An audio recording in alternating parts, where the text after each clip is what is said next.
So কোথায় যেন ছিলাম, এখানে। সো এই যে ডিজাইনগুলো আমি যেটা বলছিলাম যে এখানে আসলে অনেক ধরনের এগুলো আমরা করতে পারবো, তাই না? এখানে বিভিন্ন শেপ আছে, এই শেপগুলো নিয়েও আমরা কাজ করব।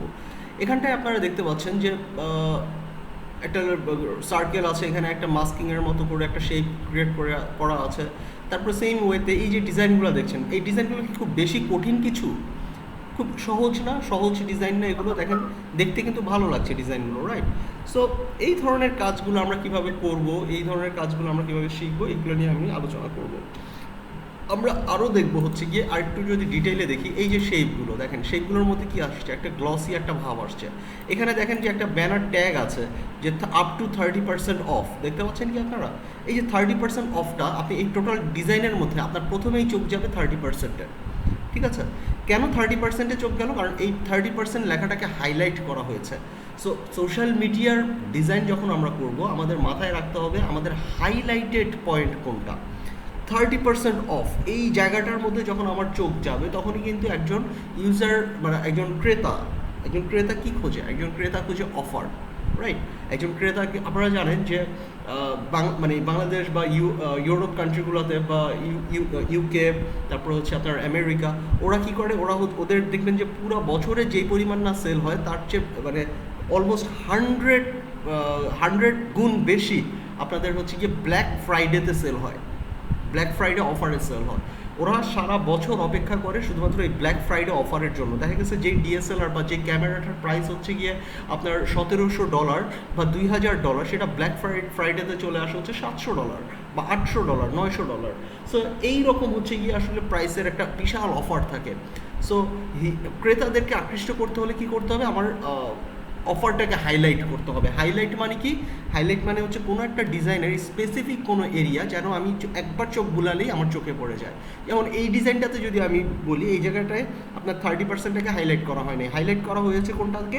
এই যে টেক্সটটাকে হাইলাইট করা হয়েছে। আপনি যদি এই ডিজাইনে সাধারণভাবে একটা সাইকোলজিক্যালভাবে আপনি যদি একটু চোখ বুলান, আপনার চোখের মধ্যে ফার্স্টেই এই যে হলুদ কালারের যেই টেক্সটটি আছে, ব্যানারের ভিতরে যে টেক্সটটি আছে, সেই টেক্সটটি আপনার চোখে পড়বে, তাই না? মেগা ডিসকাউন্ট, আপনি যখনই মেগা ডিসকাউন্টটা পড়লেন, তখনই আপনি দেখলেন যে আসলে কিসে mega discount, first come first serve, book now contact us, এই ধরনের জিনিস, এই যে আপ টু 50%, এই জিনিসগুলোকে হাইলাইটেড এরিয়া বলা হয়। সো প্রত্যেকটা ডিজাইনে আমরা হাইলাইটেড এরিয়া অবশ্যই রাখবো, যে আমাদের মেইন কন্টেন্ট কি, ঠিক আছে? মেইন কন্টেন্টের পরে হচ্ছে আমরা কিছু ডেসক্রিপশন রাখবো। যেমন এখানে হাইলাইটেড পয়েন্ট কি? 40% ডিসকাউন্ট। এর পাশে হচ্ছে 40% ডিসকাউন্টটা কিসের উপরে? Smart home, right? Find your home with us, মানে তুমি তোমার বাসা খুঁজে নাও, মানে ওরা হচ্ছে বাড়ি খোঁজার একটা সার্ভিস দেয়, এটা তাই না, স্মার্ট হোমের। সো এইভাবে করে এই প্যাটার্নগুলো হচ্ছে মূলত ইনস্টাগ্রাম স্টোরিজ টেমপ্লেট, ঠিক আছে? এই ধরনের টেমপ্লেটগুলো আমরা বিভিন্ন ওয়েবসাইটেও পাবো, বাট আমরা আপাতত টেমপ্লেট নিয়ে কাজ করবো না। টেমপ্লেট নিয়ে আমরা হয়তো বা একদম এন্ড অফ দ্য কোর্স আমরা আলোচনা করব। আপাতত আমরা কাজ শেখার স্বার্থে আমরা হচ্ছে গিয়ে এই ডিজাইনগুলোকে ম্যানুয়ালি ডিজাইন করে নিব। এর পরবর্তীতে আমি যদি বলি যে এই ধরনের একটা ডিজাইন আমরা কি করতে পারবো, দেখেন একদম সহজ কিন্তু, তাই না?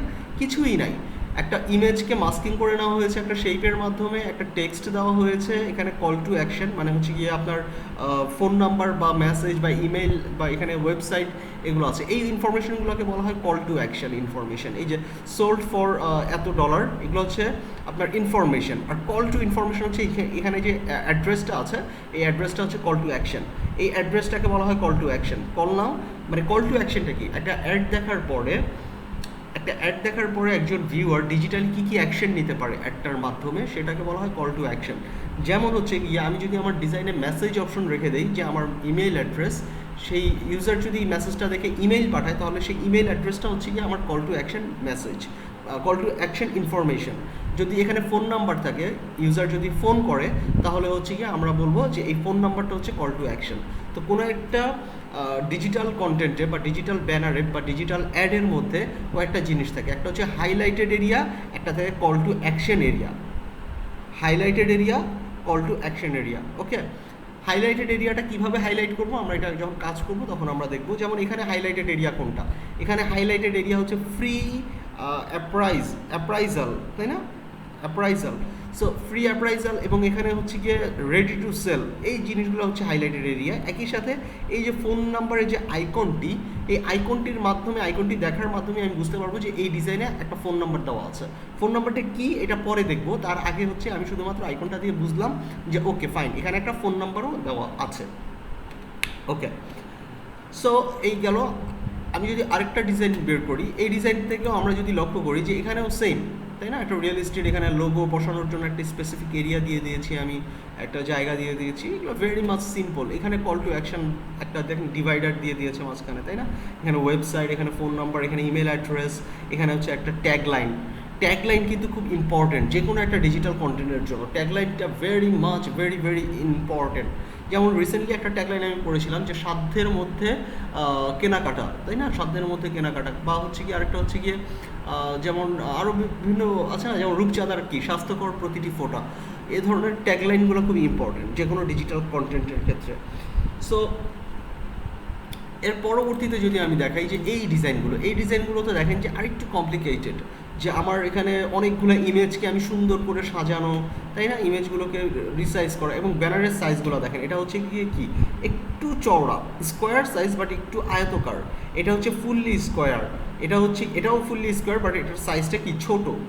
এটা হচ্ছে গিয়ে আপনার একটা হরিজন্টাল ব্যানার, রাইট? চিকন একটা ব্যানার, হরিজন্টাল ব্যানার। সো এভাবে করে আসলে একই ডিজাইনকে বিভিন্ন সাইজে বা বিভিন্ন ডিজাইনে আমরা কীভাবে নিতে পারি সেই বিষয়ে খেয়াল রাখতে হবে, আমার গাইডলাইন যেন চেঞ্জ না হয়ে যায়। যেমন এই ডিজাইন এবং এই ডিজাইন দুটার মধ্যে কিন্তু খুব বেশি পার্থক্য নেই, একই সেম কন্টেন্ট, বাট কন্টেন্টগুলোকে সাজানোর ধরনটা একটু ডিফারেন্ট, রাইট? এই ইমেজটা যদি আমরা লক্ষ্য করি, এই ইমেজটা, এই লোগোটার, এটা হচ্ছে গিয়ে আমাদের হরিজন্টাল ব্যানার, এটা হচ্ছে গিয়ে একটু চিকন, ফেসবুকের জন্য হোক বা যেটার জন্যই হোক, এটা চিকন ব্যানার। এটা হচ্ছে লম্বাটে, এটা হচ্ছে একটু চওড়া লম্বাটে। এভাবে ধরে আপনারা দেখতে পাচ্ছেন যে একটা ওয়েবসাইট বা বিভিন্ন সোশ্যাল মিডিয়ার জন্য একই ডিজাইনকে আমরা বিভিন্নভাবে ম্যানিপুলেট করতে পারি। যেমন এই যে ওয়েবসাইট যে অ্যাডগুলো, এখানে চাইলে আমরা এখানে বাটন বাই যে বাটনটা, এই বাটনটা আমরা ক্রিয়েট করে দিতে পারি, তাই কি না? আমরা জানি যে ওয়েবসাইটের অ্যাডগুলোতে আমরা অ্যাকশন বাটনও ক্রিয়েট করে দিতে পারি। এটা একটু কোডিং করা লাগে, খুব আহামরি কোডিং লাগে না, এটা ডিজাইনারের কাজ না, এটা ডেভেলপার বা যে অ্যাড সেন্স নিয়ে কাজ করে বা যে ডিজিটাল মার্কেটিং নিয়ে কাজ করে, এটা সে ভালো মতোই জানবে যে কীভাবে একটা বাটনকে অ্যাড করে দিতে হয়। সে এই ধরনের বাটনে যদি এখানে ক্লিক করে, তাকে এই ওয়েবসাইটের লিঙ্কটাতে নিয়ে যাবে বা এই অ্যাডের লিঙ্কটাতে, এক্স্যাক্ট লিঙ্কটাতে নিয়ে যাবে। এগুলো হচ্ছে ইনস্টাগ্রাম পেজ। ইনস্টাগ্রামে আমরা জানি যে ইমেজের সাথে আমরা যদি লিঙ্ক ক্রিয়েট করে দিই, এখানে যদি ক্লিক করে তাহলে সে সরাসরি লিঙ্কে চলে যাবে। বা এখানে ইনস্টাগ্রামে কিন্তু কমেন্ট করা, শেয়ার করা, লাভ রিয়াক্ট দেওয়া বা হচ্ছে কি আপনার মেসেজ করার অপশন থাকে। সেম একইভাবে এটা ওয়েব ব্যানার বা ইউটিউব ব্যানার আমরা বলতে পারি। ইউটিউব ব্যানারেও আমাদের এখানে ক্লিকেবল একটা বাটন অ্যাড করে দেওয়া যায়। সো এভাবে করে আসলে আমরা বিভিন্ন ধরনের প্ল্যাটফর্মের জন্য বিভিন্ন ধরনের ডিজাইন করবো। তাহলে আমরা কয়টা জিনিস দেখলাম এই এতগুলো ডিজাইনের মধ্যে? আমার first thing call to action, highlighted point, highlighted area. আমার ফার্স্ট ডিজাইনের গাইডলাইন হচ্ছে হাইলাইটেড এরিয়া। আমার সেকেন্ড গাইডলাইন হচ্ছে গিয়ে কি, সেকেন্ড গাইডলাইন হচ্ছে গিয়ে কল টু অ্যাকশন, ইনফরমেশন এবং ট্যাগলাইন, ঠিক আছে? আমার থার্ড যেই এরিয়াটা সেটা হচ্ছে গিয়ে আমার কোন প্ল্যাটফর্মে আমি এরকম কল টু অ্যাকশন বাটন রাখতে পারবো, কোন প্ল্যাটফর্মে আমি সেই বাটনগুলো রাখতে পারবো না, এগুলোর সম্পর্কে আমাদের জানা বা বুঝা। এবং সেই সাথে আরেকটি জিনিস আপনাদেরকে বলবো যে দেখেন এখানে অনেকগুলো ডিফারেন্ট সাইজ আছে, তাই না? প্রত্যেকটার রেশিও ডিফারেন্ট, কোনোটার পিক্সেল এক এক রকম, এক একটা পিক্সেল এক এক রকম, এক একটা রেজুলেশন এক এক রকম। সো এই এতগুলো সোশ্যাল মিডিয়া, এতগুলো প্ল্যাটফর্ম, এক একটা সোশ্যাল মিডিয়াতে ডিফারেন্ট অ্যাডের টাইপ আছে। যেমন ফেসবুকের কথা যদি আমি বলি, আমি ফেসবুকটা কেন উদাহরণ দিচ্ছি, কারণ ফেসবুকটা হচ্ছে আমরা খুব বেশি ইউজ করি, আমরা ইউজার ফ্রেন্ডলি আমাদের জন্য ফেসবুকে আমরা যদি চিন্তা করি যে আমাদের ইভেন্টের ব্যানার একরকম, আমাদের ফেসবুক পোস্টের ব্যানার একরকম, আমরা যদি তিনটা ফটো কলাপস করে দিলে একরকম, আমাদের ভিডিওর জন্য যদি আমরা বুস্ট করি, ভিডিওর থাম্বনেইলের ইমেজ সাইজ একরকম, আমাদের যদি ফেসবুক কাভার চিন্তা করি, ফেসবুকের কাভারের সাইজ একরকম। সো একটা প্ল্যাটফর্মেই আপনারা লক্ষ্য করেন যে শুধুমাত্র ফেসবুকের মধ্যেই কতগুলো সাইজ আছে, কতগুলো ডিফারেন্ট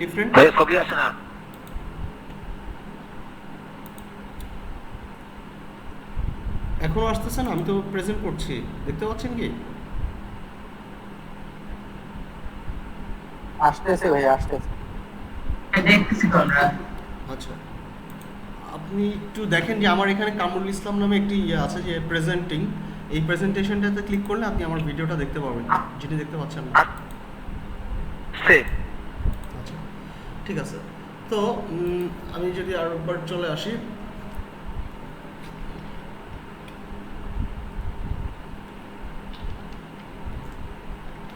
তো আমি যেটা বলছিলাম যে একই প্ল্যাটফর্ম বলতে একই সোশ্যাল মিডিয়া যেমন ফেসবুক, সেখানেও কিন্তু ডিফারেন্ট ডিফারেন্ট সাইজেস আছে, ডিফারেন্ট ডিফারেন্ট ডিজাইন আছে।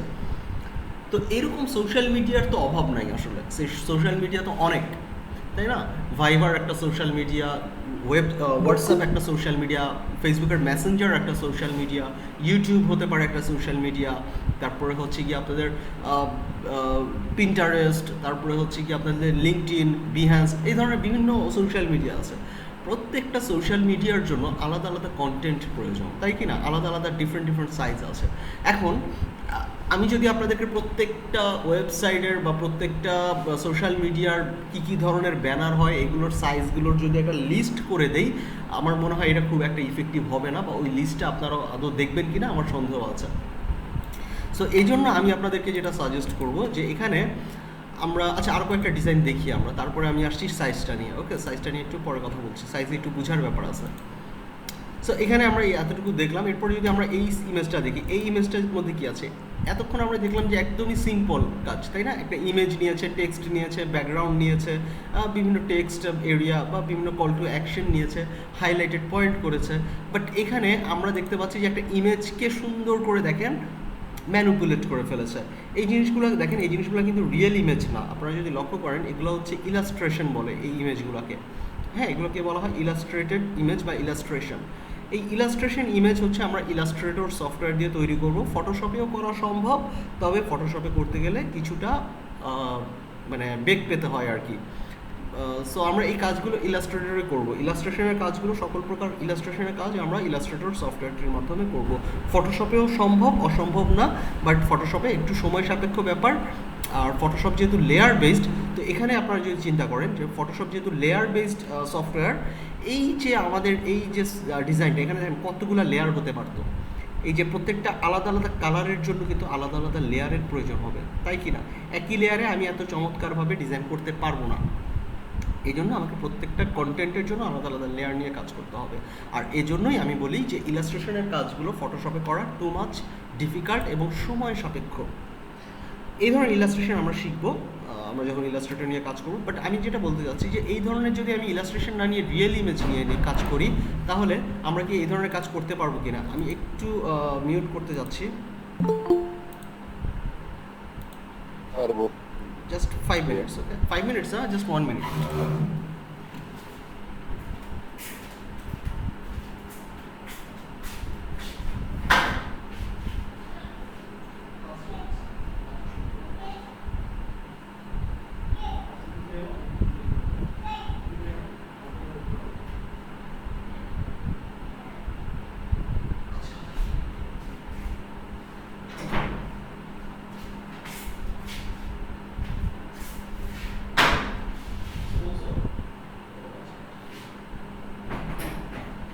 Sound.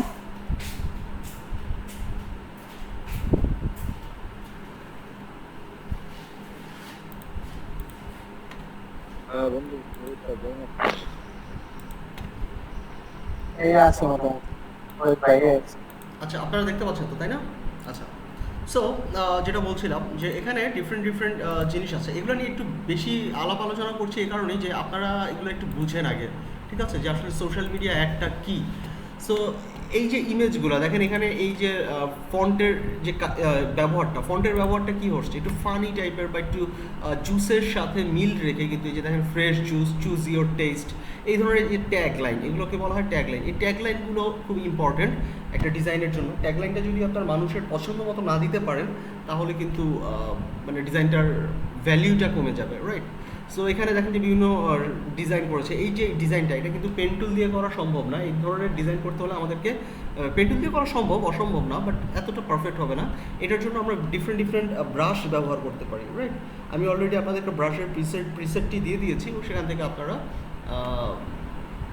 মানে ব্যবহার করতে পারবেন আর কি।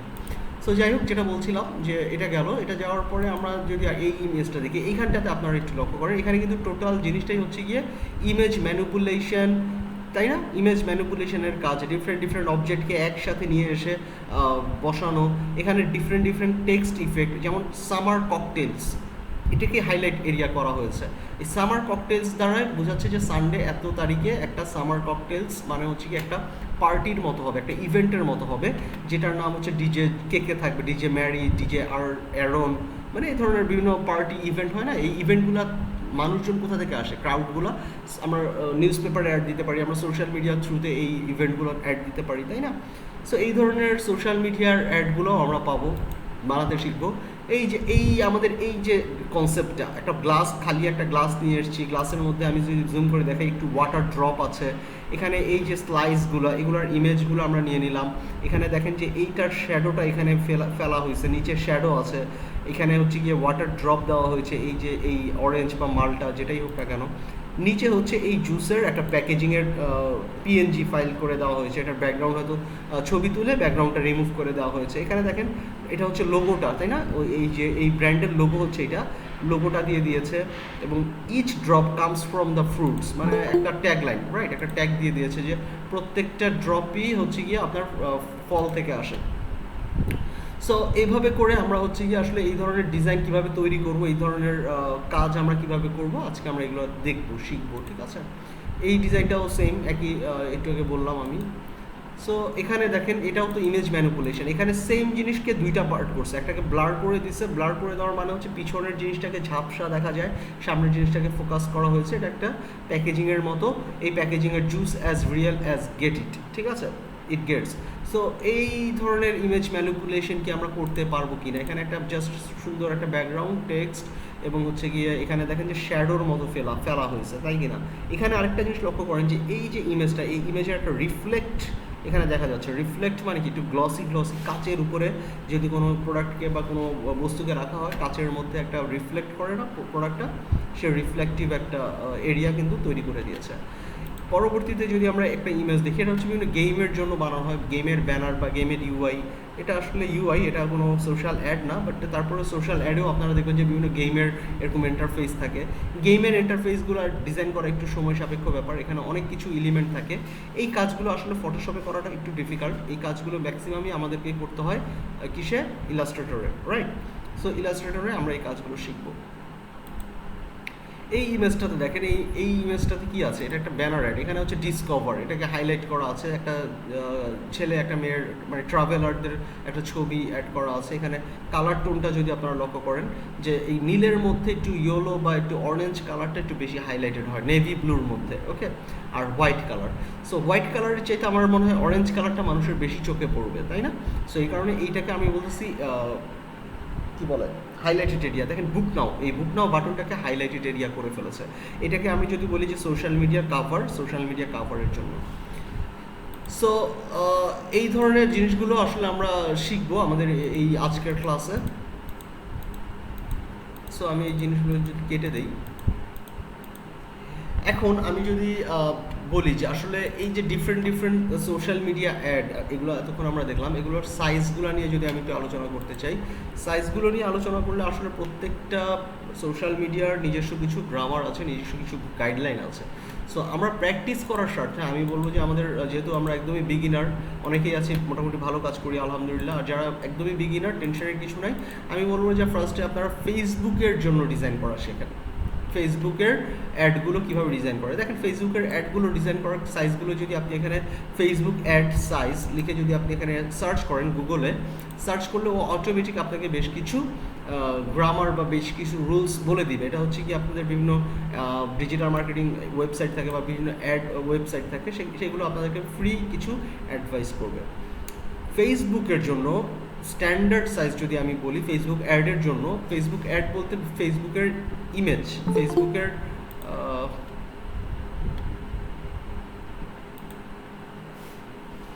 সো হয়ে গেল, এই যে ফেসবুকের ইমেজ, এটাকে যদি আপনি ক্লিক করেন, ক্লিক করে যদি এটার এই ওয়েবসাইটে যদি ক্লিক করেন, ক্লিক করে আপনি এই ওয়েবসাইটে প্রবেশ করলাম, প্রবেশ করার পরে দেখেন যে এই ওয়েবসাইটে আপনার ফেসবুক রিলেটেড যত ধরনের অ্যাড আছে সবগুলো অ্যাডের ডিটেল কিন্তু এখানে রয়েছে।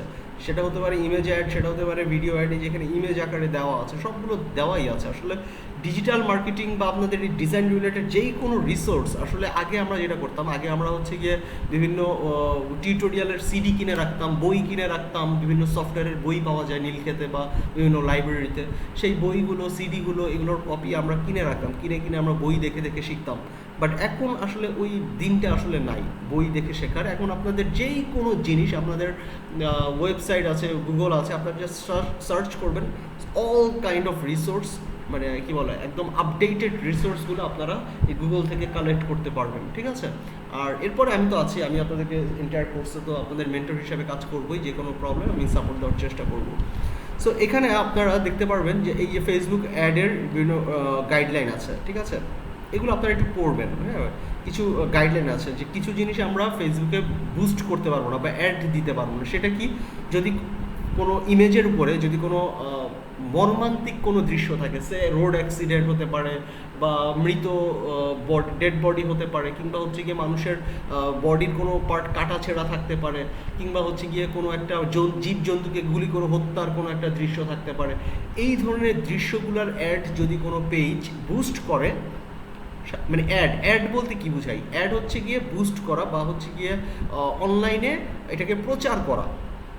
দুই ধরনের পোস্ট হয়, একটা হচ্ছে নর্মাল পোস্ট, যেটাতে আমি অ্যাড চালাবো না, মানে আমি ফেসবুকে টাকা দিব না, যেটা মানুষের কাছে পৌঁছে দাও, এটা নর্মালি আমার পেজে থাকবে। আরেকটা যে অ্যাড হচ্ছে গিয়ে, মানে আরেকটা আমি যেটাকে অ্যাড বলছি, সেটা হচ্ছে গিয়ে আমি টাকা দিয়ে কোনো একটা প্ল্যাটফর্মকে টাকা দিব, যে হ্যাঁ আমি তোমাকে এত টাকা দিলাম, তুমি এতজন মানুষের কাছে আমার অ্যাডটাকে পৌঁছে দাও, ঠিক আছে? এটা ডিজিটাল মার্কেটিং সম্পর্কে যাদের নলেজ আছে তারা বুঝবে, আপনাদের না বুঝলে হবে, সমস্যা নেই, আপনারা শুধু ডিজাইন করবেন, রাইট?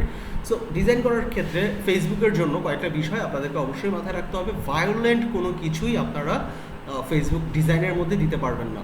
সে সামনে আমাদের কোরবানির ঈদ আসছে, গরু জবাইয়ের একটা বিষয় আছে, তাই না? সো এই গরু জবাইয়ের ছবি কেউ তুলে ফেসবুকে ব্লাড সহ দেওয়াটা ঠিক হবে না। এটাতে ফেসবুক ভায়োলেশন ক্রিয়েট একটা অ্যাওয়ারনেস থাকে, এই ফেসবুক ভায়োলেশন হয় আর কি, টার্মসের। সো এই জিনিসগুলো আপনারা মেনটেন করবেন, ঠিক আছে? ফেসবুকের সাথে আপনারা আসলে কী কী অ্যাড ডিজাইন করবেন, এগুলো যদি আমরা নিচে দেখি, যে দেখেন ফেসবুক অ্যাডের মাধ্যমে কী কী জিনিস হয়, এগুলো আপনারা বুঝতে পারবেন। রিচ, ব্র্যান্ড অ্যাওয়ারনেস, ট্রাফিক, এগুলো নিয়ে একটু আলোচনা করলে এগুলো ডিজিটাল মার্কেটিং। মেইন আমাদের ডিজাইনারদের জন্য যে জিনিসটা, যে ফেসবুক কী কী ধরনের ফাইল সাপোর্ট করে ডিজাইনের ক্ষেত্রে। ডিজাইনের ক্ষেত্রে ফেসবুক জেপিজি সাপোর্ট করে এবং পিএনজি সাপোর্ট করে। কী কী সাপোর্ট করে? জেপিজি সাপোর্ট করে এবং পিএনজি সাপোর্ট করে। এখন প্রশ্ন উঠতে পারে, ভাই আমরা তো অনেক ক্ষেত্রে ফেসবুকে দেখি জিআইএফ ফাইলটা সম্পর্কে আমরা জানি। জিআইএফ ফাইল .gif, আচ্ছা, এই জিআইএফ ফাইলটার কাজ কি? জিআইএফ ফাইলটা লিখে যদি আমরা একটু সার্চ করি, জিআইএফ ফাইলটা হচ্ছে অ্যানিমেটেড ইমেজ, ওকে? অ্যানিমেটেড ইমেজ, জিআইএফ একটা ভিডিও বা অ্যানিমেটেড থিং, যেটা আমরা ইমেজ আকারে বলি, ইমেজ বলি আর কি, জিআইএফ।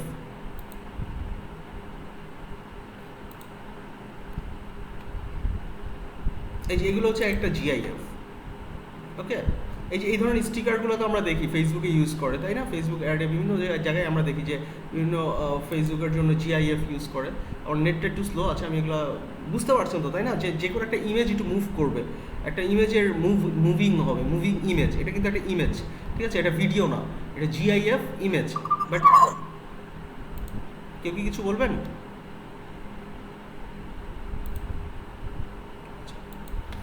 সো এই ইমেজটা আপনাদের কি হয়, মুভিং ইমেজ, দেখতে পাচ্ছেন এই যে ইমেজটা মুভ হচ্ছে, ইমেজের সাইজ কত, 200x200 পিক্সেল, তাই না? ইমেজটা মুভ হচ্ছে।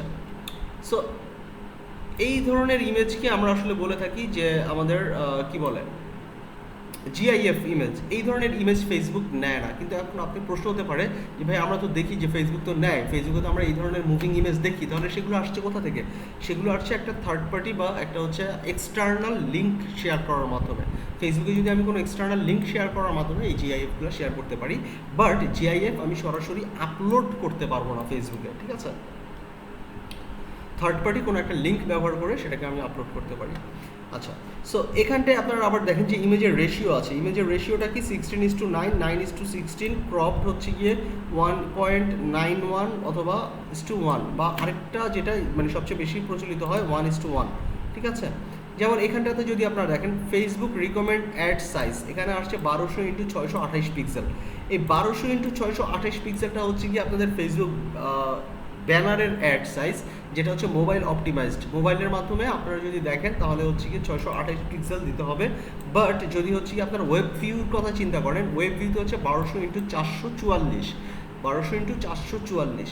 এই জিনিসগুলো আমি প্র্যাকটিস করার সময় এগুলো দেখবেন, নো প্রবলেম।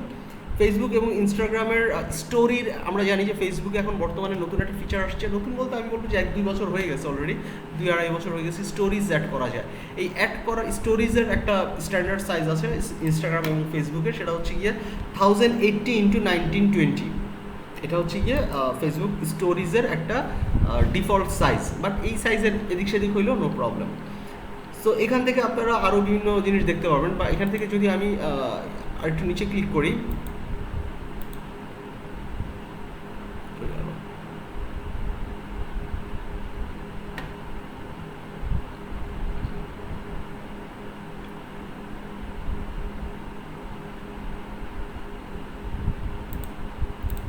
এখানে যদি আপনারা দেখেন what is the best size for Facebook ads, এখানে দেখবেন রিকমেন্ডেড ইমেজ সাইজ হচ্ছে 1200x628। সেম জিনিস আমরা এখানে যেটা দেখলাম, মিনিমাম উইথ হচ্ছে এত পিক্সেল, মিনিমাম হাইট হচ্ছে এত পিক্সেল, কারণ এর কমে হলে ফেসবুক কী হবে, বিষয়টা একদম ঝাপসা হয়ে যাবে। আর আরেকটা জিনিস যেটা ফেসবুক পোস্টের ডিজাইন, যেটা ফেসবুক পোস্টের ডিজাইন হচ্ছে গিয়ে 1200 pixel into 1200 pixel, that means 1:1, ঠিক আছে, রেশিও। এগুলো একটু কনফিউজিং মনে হবে, বাট এগুলো আসলে আলোচনা করছি এই কারণে যে একটা বেসিক নলেজ আপনাদের রাখেন। আরেকটা বিষয় হচ্ছে 20% টেক্সট, একটা ইমেজে 20% টেক্সটের বেশি থাকা যাবে না। এখন আপনি বুঝবেন কী করে যে ইমেজে 20% টেক্সট আছে কি নাই? এটার জন্য ফেসবুক একটা টুলস দিয়ে দিয়েছে ওই 20% টেক্সট চেক করার জন্য। এগুলো আমরা যখন ডিজাইন করবো, ডিজাইন করার মাধ্যমে আমরা দেখবো। ইনস্টাগ্রামের অ্যাডের জন্য আপনাদের সেম জিনিসগুলো আপনারা পাবেন, ঠিক আছে। যদি না পান, এখান থেকে এই যে দেখবেন যে 1080x1080 পিক্সেল, এই ফেসবুকের সাইজ আর ইনস্টাগ্রামের সাইজ অলমোস্ট সেম, ঠিক আছে। এখানে 1080 ইনস্টাগ্রামের, আর ফেসবুকে হচ্ছে কি আপনার 1200 পিক্সেল ইন্টু 1200 পিক্সেল। আচ্ছা, এখানে ইউটিউব ব্যানারের জন্য অনেক কিছু পাবেন। ইউটিউব ব্যানারের জন্য কী ধরনের সাইজ হবে, ম্যাক্সিমাম ফাইল সাইজ হতে হবে 150 কেবি। 150 কেবির বেশি ফাইল সাইজ ইউটিউব অ্যাডে আপনি দিতে পারবেন না। সো আপনার ইমেজটা বা আপনার ডিজাইনটা যখন সেভ করবেন জেপিজি বা পিএনজি ফরম্যাটে, এই যে দেখেন ইউটিউব হচ্ছে কি আপনাদের কী ফাইল নাই, জিআইএফ, জেপিজি, পিএনজি, HTML5। জিআইএফটা কি? জিআইএফটা আমরা সম্পর্কে জানি যে এটা হচ্ছে গিয়ে মুভিং ইমেজ। আচ্ছা, আপনাদের কি নয়েজের প্রবলেম হচ্ছে? আমার এখানে নয়েজ যে হচ্ছে, আমার কথা বুঝতে পারছেন? হ্যালো, শুনতে পাচ্ছি, সমস্যা হয় না, একটু শব্দ হচ্ছে, এমন একটা সমস্যা হয় না।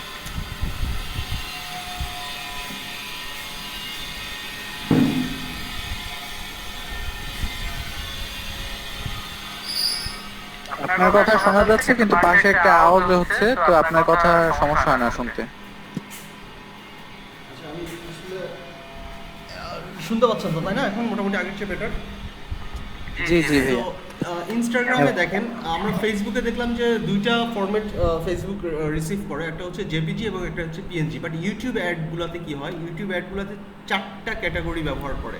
4টা ক্যাটাগরি ব্যবহার করে কি কি? জিআইএফ, এটা আমরা অলরেডি বুঝতে পেরেছি যে মুভিং কোনো ইমেজ বা মুভিং অ্যাড। যদি আমরা এই ইমেজটা দেখি যে এই যে গ্লোবটা ঘুরতেছে, এই ধরনের মুভিং কোনো একটা ডিজাইন আমরা যদি ক্রিয়েট করি, সেটা হচ্ছে গিয়ে আপনাদের জিআইএফ ফাইলটা ইউটিউব অ্যাডে নিয়ে নেবে। জেপিজি, এটা তো আমরা জানি যে একটা সাধারণ ইমেজের ফরম্যাট হচ্ছে জেপিজি, এবং সেক্ষেত্রে পিএনজিও কিন্তু সাপোর্টেড। আরেকটা বিষয় হচ্ছে HTML5। এই HTML5 ডিজাইনটা আসলে কি? এটা হচ্ছে কি আমরা যখন ওয়েবসাইট ডিজাইন করি, ইউআই যখন ডিজাইন করবো ওয়েবসাইটের ক্ষেত্রে, তখন আপনার ডিজাইনটাকে একজন ডেভেলপার কী করবে, সেটা HTML কোড করে, CSS কোড করে, সেটাকে হচ্ছে গিয়ে PHP বিভিন্ন ল্যাঙ্গুয়েজের মাধ্যমে কোডিং করে সেটাকে কী করবে, ওয়েব ফরম্যাটে নিয়ে আসবে, তাই কি না? এই ইউটিউব অ্যাডগুলোতে আমি ইতিমধ্যেই আপনাদের সাথে আলোচনা করলাম যে কল টু অ্যাকশন বাটনকে ব্যবহার করা যায়। যেমন বাই নাও, এটা একটা বাটন। তারপরে হচ্ছে গিয়ে শপ নাও, তারপরে হচ্ছে বুকিং নাও, তারপরে হচ্ছে গিয়ে গিভ ইউর ফিডব্যাক, তারপরে এই ধরনের বিভিন্ন কল টু অ্যাকশন বাটন থাকে না, যে মেসেজ নাও, কল নাও, এই ধরনের বাটনগুলা যদি আপনার ডিজাইনের মধ্যে থাকে, সেই ডিজাইনটা থেকে বাটনের ডিজাইনটাকে কোডিং করে সে হচ্ছে এই অ্যাডের মধ্যে যদি HTML5 এর কনভার্ট করে দেয় ডিজাইনটিতে, তখন এই অ্যাড থেকে আপনার যে ডিজাইন করা অ্যাডটা, সেই অ্যাড থেকে যদি আপনি ক্লিক করেন দেখবেন যে এটা ক্লিকেবল হয়ে গেছে। আপনারা বিভিন্ন গেমের ক্ষেত্রে ফ্রি গেমগুলোতে দেখবেন যে বিভিন্ন গেমের অ্যাড আসে, ইনস্টল নাও, ডাউনলোড নাও। আপনারা যদি ওই ডাউনলোড, এটা কিন্তু একটা ডিজাইন, রাইট? ওই ডিজাইনে যদি আপনি ডাউনলোড বাটনে ক্লিক করেন, সেটা সরাসরি আপনাকে নিয়ে যাচ্ছে গুগল প্লে স্টোরে কিংবা হচ্ছে গুগল অ্যাপ স্টোরে, অ্যাপেলের অ্যাপ স্টোরে, রাইট? সো HTML5টা কি এটা বুঝতে পেরেছেন? HTML হচ্ছে একটা ল্যাঙ্গুয়েজ। এটাকে বলা হয়, আপনার কি ল্যাঙ্গুয়েজ যেন বলা হয়? HTML5টাকে বলা হয় hypertext markup language. hypertext markup language. Exactly, I'm sorry. Thank you. Hypertext markup language, এটাকে বলা হয় মার্কআপ ল্যাঙ্গুয়েজ, অথবা অনেকে বলে যে ট্যাগ ল্যাঙ্গুয়েজ বলে, কারণ এখানে আসলে ল্যাঙ্গুয়েজগুলো ট্যাগের ভিতরে থাকে HTML এ। সো এই জিনিসগুলো হচ্ছে কি আপনাদের, হ্যাঁ এক্স্যাক্টলি। সো এই জিনিসগুলোকে হচ্ছে কি আপনাদের ডিজাইনটাকেই, আপনাদের যেই আপনারা তখন এই HTML5 এর জন্য আপনারা ডেভেলপারকে প্রোভাইড করবেন PSD ফাইল, মানে ফটোশপ ফাইল, রাইট? .psd ফাইলটা প্রোভাইড করবেন। সে ওই PSD ফাইল থেকে ডেভেলপার ইমেজগুলোকে ক্রপ করে, অথবা আপনারা আরেকটা কাজ করতে পারেন, প্রত্যেকটা পার্ট আমি UI যখন করবো এগুলো দেখাবো, এগুলো নিয়ে আপনার কিছু নেই, এখন বললে মাথা হ্যাং হয়ে যাবে। আচ্ছা, সো পরবর্তীতে আমি যেটা দেখাতে যাচ্ছি যে এটা হচ্ছে কি কিসের, গুগল অ্যাডসাইজ। গুগল অ্যাডসাইজ কি? গুগল অ্যাডসাইজ হচ্ছে গিয়ে বিভিন্ন ওয়েবসাইটে গুগল অ্যাডসেন্স ব্যবহার করে, বা অ্যাডওয়ার্ড যেটাকে বলে, মানে অ্যাডসেন্স তো হচ্ছে গিয়ে টাকা আর্নিংয়ের জন্য, আর অ্যাডওয়ার্ড হচ্ছে গিয়ে গুগলে অ্যাড দেওয়ার জন্য। সো অ্যাডওয়ার্ড ব্যবহার করে কী ধরনের সাইজ মেনশন করে আমরা ওয়েবসাইটগুলোতে অ্যাড দিতে পারি। দেখেন গুগল অ্যাড সাইজ যেটা, আমরা যদি ইমেজে ক্লিক করি, ইমেজে ক্লিক করলে অনেক ধরনের ইমেজ আসবে। দেখেন এখানে বিভিন্ন ধরনের সাইজ আছে। যদি আমরা বিভিন্ন সাইজে ক্লিক করি, আমি যদি এই ইমেজটাতে ক্লিক করি, গুগল অ্যাড সাইজের ইমেজ, এই ইমেজগুলোতে আপনাদের কিন্তু অলমোস্ট ম্যাক্সিমাম জিনিসগুলোর সাইজ কিন্তু দেওয়া থাকে, বুঝতে পারছেন? নেটের অবস্থা খুবই করুণ।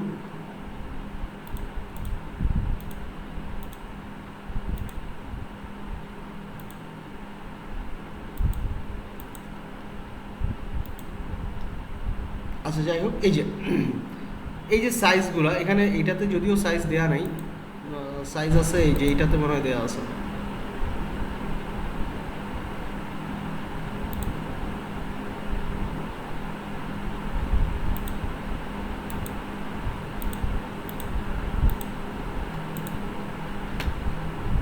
যাই হোক, মানে আমি যেটা বলছিলাম যে এখানে যদি আপনারা ক্লিক করেন, আপনারা এই সাইজগুলোকে দেখতে পারবেন, ঠিক আছে? গুগলের যত ধরনের সাইজ আছে, যত ধরনের ব্যানার আছে, সবগুলা ব্যানারের সাইজই কিন্তু আছে। যদি যে এখানে দেখতে পাচ্ছেন যে 3:1, এই যে এতটুকু বর্ডার, এটা হচ্ছে 300x100 পিক্সেলের একটা অ্যাড। এই ধরনের বিভিন্ন সাইজের অ্যাড আছে, রাইট? এটা হচ্ছে গুগলের জন্য, তাই না? গুগল অ্যাডওয়ার্ডের জন্য। গুগল অ্যাডওয়ার্ডের সাইজগুলো হচ্ছে এইগুলো। গুগল অ্যাডওয়ার্ডের ডিফারেন্ট সাইজ আছে, ডিফারেন্ট বাটন আছে, ডিফারেন্ট এই যে এগুলো হচ্ছে বাটনের জন্য, ঠিক আছে? ডাউনলোড বাটন, দেখবেন যে অনেক ওয়েবসাইট ফ্রি মুভি ডাউনলোড করতে বলে, হ্যাঁ, অনেক ক্ষেত্রে বলে ফ্রি মুভি ডাউনলোড করার জন্য ক্লিক করো, বাট আপনি ক্লিক করলেন, দেখলেন যে একটা অন্য একটা ওয়েবসাইটে নিয়ে গেল। এগুলো হচ্ছে গিয়ে একটা, মানে ওই যে কিছু, আমি বলবো যে প্রতারণা। কারণ হচ্ছে গিয়ে কিছু ওয়েবসাইট থাকে যারা হচ্ছে গিয়ে ওয়েবসাইটের অ্যাডগুলো দেখার মাধ্যমে মানে সে টাকা আর্ন করে গুগল অ্যাডসেন্সের মাধ্যমে, ঠিক আছে? অ্যাসোসিয়েট ওয়েবসাইট বলে এগুলোকে, Google associate AdSense partner. So এই অ্যাডসেন্স পার্টনাররা কী করে, এই ধরনের বাটন ক্রিয়েট করে। অনেক সময় দেখবেন যে বিভিন্ন অফার থাকে বিভিন্ন ইয়েতে, যে 50% অফ বাই এ ল্যাপটপ, ঠিক আছে? A laptop only is $50, $15.99। তো আপনি চিন্তা করতেছেন $15 একটা ল্যাপটপ পাচ্ছি, আমি একটু ক্লিক করে দেখি। ক্লিক করলেন, দেখলেন যে এটা একটা ভাওতাবাজি, আসলে কিছুই না, শুধু আপনার ওয়েস্ট অফ টাইম। সো এই ধরনের কাজগুলো, এই ধরনের ছোটো ছোটো বাটন বা ছোটো ব্যানার ডিজাইন করে আসলে ওরা করে আর কি। সো এই ডিজাইন, এই ব্যানার, এগুলোর কাজ ব্যাপক, এগুলো প্রচুর কাজ পাওয়া যায় আপনার অনলাইনে। কারণ আমরা বাঙালিরা আসলে, বাঙালি ইন্ডিয়া বা হচ্ছে কি আপনার নেপাল, ভুটান, মানে শ্রীলঙ্কা, এই এশিয়ান যেই কন্টিনেন্টালটা আছে, আমরা হচ্ছে গিয়ে মানে ডিজিটাল মার্কেটিং বলতে বুঝি ফেসবুকে বুস্টিং করা, ঠিক আছে? আপনারা ফেসবুকে যদি স্ক্রল করেন উপর থেকে নিচ পর্যন্ত হোম পেজে, অ্যাটলিস্ট একটা মার্কেটিং এজেন্সি পাবেন যারা বলবে যে আপনার ব্যবসার প্রসার ঘটাতে আপনি ফেসবুকে বুস্ট করুন। ভাই মুভি ডাউনলোডিং প্রেজেন্টেশন করতেছে।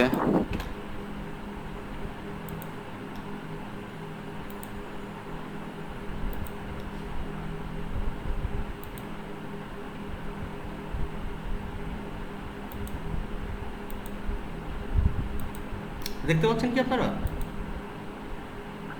স্ক্রিন দেখা যাচ্ছে না তেমন একটা। জি ভাই দেখতে পাচ্ছি। ফুল স্ক্রিন, হ্যাঁ এখন আসছে। আসছে না? প্রবলেম হলে আমাকে জানাবেন, ওকে? হ্যাঁ হ্যাঁ আসছে। ওকে, অলরাইট। সো এখন আপনারা যদি দেখেন যে এই ধরনের সাইজগুলো আসলে কি আপনাদেরকে আদৌ মনে রাখতে হবে, মনে রাখার দরকার আছে? ফেসবুকের জন্য আমি কী সাইজ দিব, আমি ইনস্টাগ্রামের জন্য কী সাইজ দিব, আমি ইউটিউবের জন্য কী সাইজ দিব, আমার নেওয়ার কি দরকার আছে? কোনো দরকার নেই, ওকে?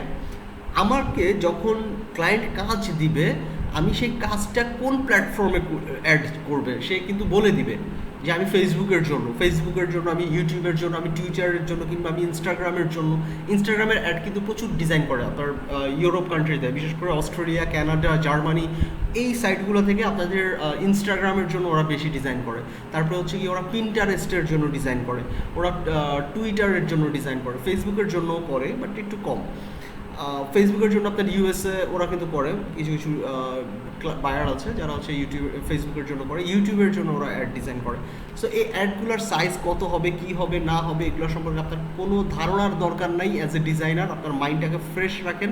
এত সংখ্যা মনে রাখা আসলে কোনো হিউম্যানের পক্ষে হয়তো বা সম্ভব হতে পারে। ইতিমধ্যে আমাদের সাথে একজন আছেন সিফাত সিফু, তিনি হয়তো বা এটা অবশ্যই আয়ত্ত করতে পারবেন, কারণ হচ্ছে অলরেডি তার ভোকাবুলারি লিস্ট শুনে আসলে আমি সত্যি ঘাবড়ে গেছি, যেহেতু আমি একজন বাজে স্টুডেন্ট। সো যাই হোক, এই ধরনের সাইজগুলো আপনাদের মনে রাখার দরকার নেই। অ্যাজ এ ডিজাইনার আপনি রিল্যাক্সে কাজ করবেন। আপনার যখন যেই সাইজটা দরকার হবে আপনি গুগলের সাথে সাথে সার্চ করলেই এই জিনিসগুলো আপনি পেয়ে যাচ্ছেন। হয়তো আপনার 1 থেকে 2 মিনিটের মতো একটা টাইম ওয়েস্ট হবে, বাট দরকার নেই, মুখস্থ করার আসলে দরকার নেই। ক্রিয়েটিভ জিনিসগুলো মুখস্থ করে আসলে হয় না। ইভেন আমার নিজেরও কিন্তু মুখস্থ নাই। আমাকে যদি কেউ বলে যে আমার একটা লেটার হেড লাগবে, আমি গুগলে সার্চ করে আগে দেখি যে লেটার হেডের সাইজটা কী, ঠিক আছে? So it's doesn't matter. So size কী হবে না হবে এগুলো নিয়ে আমাদের ঘাবড়ানোর কিছু নাই। আমরা যতটুকুই বুঝলাম, আমরা যতটুকু চেষ্টা করলাম যে আসলে আমরা বুঝতে পেরেছি কি না, আমরা যে কাজগুলো শিখছি, কাজগুলো মানে আজকে কী ধরনের কাজ করবো আমরা, এই কাজগুলো সম্পর্কে আমরা একটা বেসিক আইডিয়া পেয়েছি কি না। কারো কোনো কনফিউশন, কারো কোনো কোশ্চেন, কারো কোনো নলেজ যদি জানার থাকে বলতে পারেন।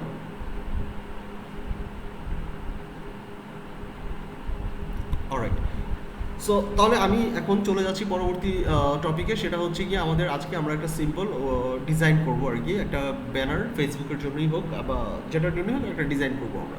সো এটা ডিজাইন করার পূর্বে আমি আপনাদেরকে একটা বিষয়ে, আপনাদের গ্রুপে একটা কনফিউশন তৈরি হয়েছে যে বিভিন্ন ভেন্ডর থেকে বা বিভিন্ন কনসালটেন্সি থেকে আপনাদেরকে মেসেজ করছে বিভিন্ন ইন্টারভিউ দেওয়ার জন্য। এটা কোনটা ফেক কোনটা রিয়েল এগুলো নিয়ে আপনাদের একটা কনফিউশন আছে। আমি আপনাদেরকে একটা বলে রাখি, সবগুলাই রিয়েল, ফেক বলতে আসলে কিছু নাই। প্রত্যেকটা কনসালটেন্সি হচ্ছে টেন্ডার জমা দিয়ে হচ্ছে গিয়ে কাজ পেয়েছে। সো এখানে ফেক বা রিয়েলের কোনো প্রশ্নই আসে না, সবগুলাই রিয়েল।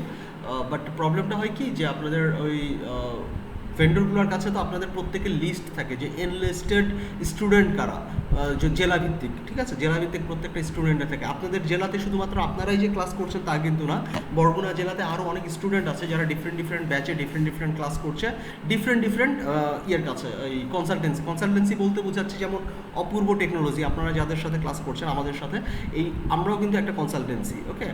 সো এই ধরনের কনসালটেন্সি অনেকেই আছে যারা হচ্ছে গভর্নমেন্ট থেকে তারা ক্লাস করাচ্ছে। আর আরেকটা বিষয় আপনাদের মধ্যে কনফিউশন থাকছে যে ওয়েবসাইটে মানে এটা হচ্ছে কি সকল স্টুডেন্টকেই পাঠায় আর কি, টোটাল 25 জন হয়ে গেলে ওরা ওই মেসেজ পাঠানোটা অফ করে দেয় ওই ব্যাচের জন্য।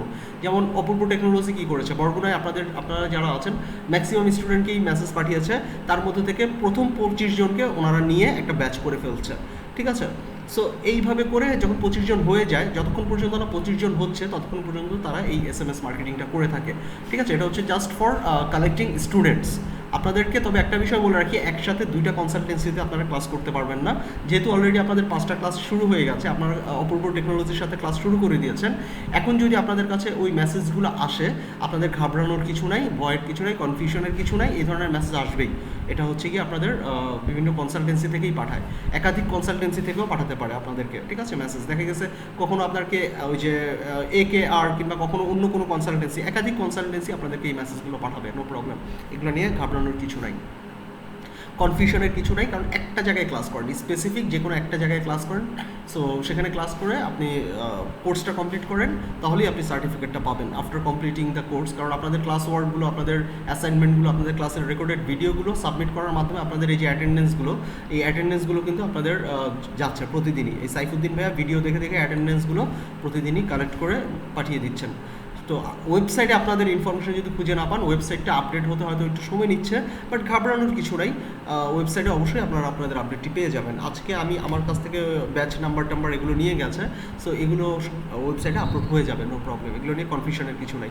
তারপরেও যদি কারো কোনো কনফিউশন থেকে থাকে বা কারো কোনো প্রশ্ন জানার থাকে, আপনারা সরাসরি সাইফুদ্দিন স্যারকে ফোন করবেন, স্যার আপনাদের সাথে কথা বলে সেটা আপনাদেরকে বুঝিয়ে বলবেন। অথবা যদি মনে হয় যে Saifuddin sir is not enough, আপনারা সরাসরি পিডিকে মেইল করতে পারেন। আপনার ওয়েবসাইটে পিডির ইমেল অ্যাড্রেস আছে, ফোন নাম্বার আছে, সেখানে আপনারা মেইল করতে পারেন যদি কোনো কিছু বিশেষ জানার প্রয়োজন থেকেই থাকে।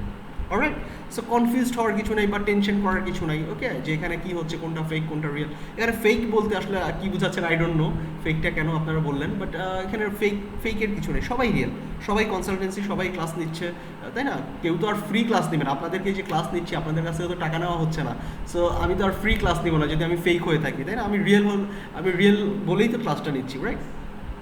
সো এই হচ্ছে কি আর কি বিষয়। কোনো কনফিউশন থাকলে আপনারা আলোচনার মাধ্যমে। জি ভাইয়া, আমি একটু কথা বলতে চাচ্ছিলাম। জি জি, উৎস বলো। হ্যাঁ ভাইয়া, আসলে হয়েছে কি যে আমরা আগেও বলছি যে আগের বার আমরা একটা করছিলাম, ট্রেনিং করছিলাম। তো তখন হয়েছে কি, মানে তারা আমাদের এভাবে এমন ভাবে বুঝাইছে যে তারা ঠিক আছে, তোমরা ট্রেনিং করো, তোমাদের ট্রেনিং শেষে তোমাদেরকে সার্টিফিকেট দেওয়া হবে এবং তোমাদের ল্যাপটপ দেওয়া হবে। যারা ফার্স্ট সেকেন্ড থার্ড হবে তাদেরকে তোমার ফার্স্ট কোর i7 এর ল্যাপটপ, সেকেন্ড কোর i5, তারপর থার্ড কোর i3, এভাবে ল্যাপটপ দেওয়া হবে এবং সার্টিফিকেট দেওয়া হবে। তো আমাদের কাছ থেকে আমাদের এসএসসি এর সার্টিফিকেট, তখন তো আমি ইন্টার পরীক্ষা দিয়ে পাস করছি আর কি। তো আমার তো ইন্টার সার্টিফিকেটটা আসে না, তো আমি ওই এসএসসিটা দিয়ে আর কি সাবমিট করে দিছি। তো তারা বলতেছে যে না, সমস্যা নেই। তারপর আমরা 50 দিন তো টানা 50 দিন ট্রেনিং করছি আমার প্রাইভেট রেখে, মানে অনার্স ফার্স্ট ইয়ারে উঠলে পরে তো প্রাইভেট লাগে, সেটা তো আপনার জানেনই। তো আমি প্রাইভেট পর্যন্ত বাদ দিয়ে আমি টানা 50 দিন ট্রেনিং এ গেছি, ট্রেনিং করছি 2টা থেকে 6টা পর্যন্ত করছি। এমনকি মানে 3 মাসের এক্সট্রা 3 মাসের একটা ক্লাস হয়েছে, যে যারা করছে ট্রেনিং তাদের আবার এক্সট্রা 3 মাসের জন্য ক্লাস হবে। তো আমরা এক্সট্রা 3 মাসের শুরু হয়েছে যে জুলাই, আগস্ট, সেপ্টেম্বর, এই 3 মাস পর্যন্ত আমরা ট্রেনিং করছি। আমরা এত কষ্ট করছি, আমরা এত কিছু করছি। এদিকে হয়েছে কি যে আমাদের ট্রেনার ছিল, উনি হচ্ছে ওয়েব ডিজাইনের, মূলত ওয়েব ডিজাইনার, কিন্তু উনি আমাদের গ্রাফিক্সের ট্রেনিং করাইছে, যে ট্রেনার ছিল না দেখে। তো উনি করছে কি, সবার থেকে টাকা পয়সা নিয়ে যে ল্যান্ডিং পেজ করে দিবে, তো ওই পেজ করে দিবে, সেই পেজ করে দিবে, এই কথা বলে সে পগার পার। তো এরপরে আমরা যারা কষ্ট করছি, আমরা যারা মানে দিনের পর দিন ট্রাই করছি, যে এইটা করছি সেইটা করছি, যারা গেছি, তাদের ভাইয়া একটা মূল্য পর্যন্ত দেয় না, যে এত কষ্ট করে গেছি, এত কষ্ট করছি, যে প্রাইভেট পর্যন্ত বাদ দিছি, যেখানে রেজাল্টটা পর্যন্ত তেমন একটা ভালো হয় না ফার্স্ট ইয়ারে। তো এত কষ্ট করে গেলাম, তো সার্টিফিকেট পর্যন্ত পেলাম না। আর ল্যাপটপ দিছে, কাদের দিছে জানেন? যারা একেবারে নাথিং, যাদের সাথে একেবারে পুরো মানে দহরম মহরম ছিল, বেশিরভাগ মেয়েদেরই দিছে। আর যে ট্রেনার ছিল আমাদের, ওনার হচ্ছে ক্যারেক্টার একটু প্রবলেম আছে, আমি আপনাকে সরাসরি বলছি, ওনার একটু ক্যারেক্টার প্রবলেম আছে। উনি আপনার মেয়েদের সাথে মেয়েদের অর্ডার, মানে ফাইবারে কাজ দেয়, $50 কাজ দেয়, দেন এই কাজ দেয়, সে কাজ দেয়। যেদিকে আমরা যারা ভালো পারি তাদেরকে হাইয়েস্ট আমরা $30 কাজ করছি, তাও 2বার 6 মাসের ভিতর 2বার কাজ পেয়েছি। আর যারা মেয়েরা, তারা 5 দিনে মনে হয় 3টা কাজ পাইছে, তাও $50 করে। মানে এদিকে তারা দুর্নীতি তো করছেই। আর আমাদের যে কোঅর্ডিনেটর ছিল নাজমুল নিলয়, আপনি ফেসবুকে সার্চ করলে পাবেন, ওনাকে বারবার রিকোয়েস্ট করা হয়েছে, ভাই আমাদের প্লিজ, আমরা তো এতদিন কষ্ট করলাম, আমাদেরকে আপনি সার্টিফিকেটটা ব্যবস্থা করে দিন। সে সিন করে রেখে দিচ্ছে, সে কোনো অ্যান্সারই দিল না। আর যে ইঞ্জিনিয়ার ফরিদ হোসেন ছিল ট্রেনার, উনি করছে কি, উনি আমাকে তো ব্লক মারছে, যারা যারা ছিল তাদের ব্লক মেরে সে নাকি ওই কোম্পানি ছেড়ে চলে গেছে। এখানে হচ্ছে আমার মেইন আর কি এটা। আর এখানে আমার মনে হয় না যে আপনারা কোনোই করবেন, কারণ আপনি 4 ঘন্টা আমাদের পিছে দিতেছেন, সময় দিতেছেন আর এত কষ্ট করতেছেন, মনে হয় না এটা যদি ফেক হইতো তাহলে আপনি এতটা আমাদের এত টাইম দিতেন না। আপনি আমাদের টাইম দিচ্ছেন কারণ আমাদের কিছু শিখাতে চাচ্ছেন বা আমরা মানে কিছু শিখতে চাচ্ছি, এজন্যই আপনি আমাদেরকে সময় দিচ্ছেন। এই আমার কথাটা এইটুকুই ছিল। এখন ভাইয়া আমি আসলে মানে কনফিউশন কোন দিক থেকে আমি সেটা তো আপনাকে বললাম, আপনি হয়তো বুঝতে পারছেন কনফিউশনটা কোথায় আমার। যে ধন্যবাদ, আসলে অনেক কিছু বললেন যে হ্যাঁ এরকম হচ্ছে, মানে শুনে আসলে আমার খুব খারাপ লাগছে। সো আপনাদের অপরচুনিটিস ছিল যে আপনারা সরাসরি আপনাদের ওয়েবসাইট, যে এলইডিপির ওয়েবসাইট, সেখানে কমপ্লেন করার কিন্তু অপশন আছে, রাইট? আপনাদের মেইল অ্যাড্রেস, কন্ট্যাক্ট ইনফরমেশন, আপনারা যেগুলো জিনিসপত্র পাননি এগুলো নিয়ে কমপ্লেন করার অবশ্যই অপশন ছিল। আপনারা চাইলে যোগাযোগ করে এটা কমপ্লেন করলে অবভিয়াসলি আপনাদের সার্টিফিকেট সহ যেই অ্যাকোমেন্ডেশনগুলো দেওয়ার কথা ছিল সেগুলো আপনারা অবশ্যই কালেক্ট করে নিতে পারতেন। হ্যাঁ, কারণ আসলে কি মানে আমি আসলে অনেক বলছি, অনেক কি করছি, তারপরে আমার এক সাংবাদিক ভাই ছিল, ওনাকে আমি জিনিসটা বলছি যে তুমি আমার বলছি যে জিনিসটা তুমি যদি আমার আরো কিছুদিন আগেও বলতা তাহলে আমি জেলা প্রশাসকের কাছে নিয়ে আমি এটা মানে করতে পারতাম, প্রেজেন্টেশন করতে পারতাম, যাতে তারা হ্যাঁ আরেকটা কথা বলি ভাই, আমরা তো যে ট্রেনিং হচ্ছে একটা প্লেসে বসে ট্রেনিং হতো, যে আলিয়া মাদ্রাসার একটা প্লেস আছে, ওই জায়গায় কম্পিউটার ল্যাবে আমাদের ট্রেনিং করাতো। তো প্রতিদিন আমাদেরকে আমাদের বিরতির সময় আমাদের 30 টাকা করে বাজেট ছিল, সেখানে আমাদের দিত 10 টাকা করে, যে 10 টাকার ভিতর তোমরা যা খেতে পারো খাও। 30 টাকা থেকে আমাদের হয়েছে 10 টাকা, আর 20 টাকা তো মেরে দিছে, এটা তো কোনোই না। তো আমরা তো অত কিছু জানতাম না, আমরা পরবর্তীতে আর কি জানছি যে এরকম দুর্নীতি চলছে আমাদের ওই সময়টায়। জি, বুঝতে পেরেছি। আসলে এগুলো আসলে হতাশাজনক কথাবার্তা, এগুলো শুনে আসলেই খারাপ লাগছে। সো আপনাদের আসলে প্রয়োজন ছিল যে আপনারা যে কয়েকজন স্টুডেন্ট ছিলেন আপনাদের সবার একত্রিত হয়ে আপনারা মিনিস্ট্রিতে হোক বা যেখানেই হোক যোগাযোগ করতেন। যদি তাদের সাথে আপনারা অ্যাডমিনিস্ট্রেশনের সাথে যোগাযোগ করে যদি এগুলো সলভ করতে না পারেন সেক্ষেত্রে তো বাধ্য হতেই হবে, তাই না? এর প্রথম হচ্ছে কি অ্যাডমিনিস্ট্রেশন। টু বি অনেস্ট, ট্রেনারের হাতে কিছু নাই। আমার হাতে কি থাকে? আমার হাতে থাকে আপনাদেরকে কতটুকু শেখাচ্ছি সেইটা।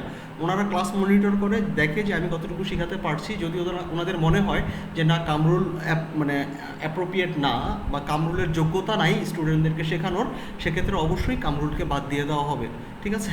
সো আমিও সবসময় একটা ভয়ে থাকি, আতঙ্কে থাকি, এই বুঝি আমাকে বাদ দিয়ে দেওয়া হলো, রাইট? সো এটা আমাদের ট্রেনারদের উপরে।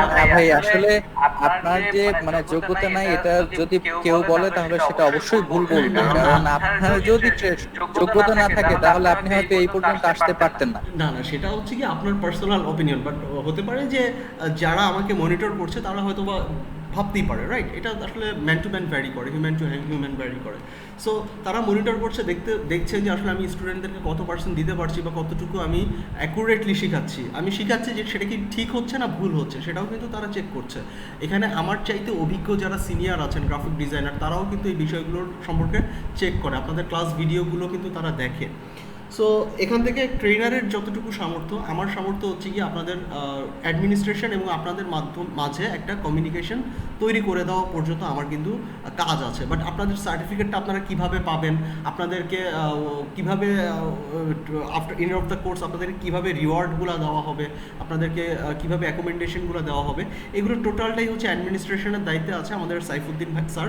উনিও হচ্ছে গিয়ে আপনাদের এই জিনিসগুলো মনিটর করছে, আমাদের কোর্স কোঅর্ডিনেটর আর কি। ওনার উপরেও আরো অনেকেই আছে, right?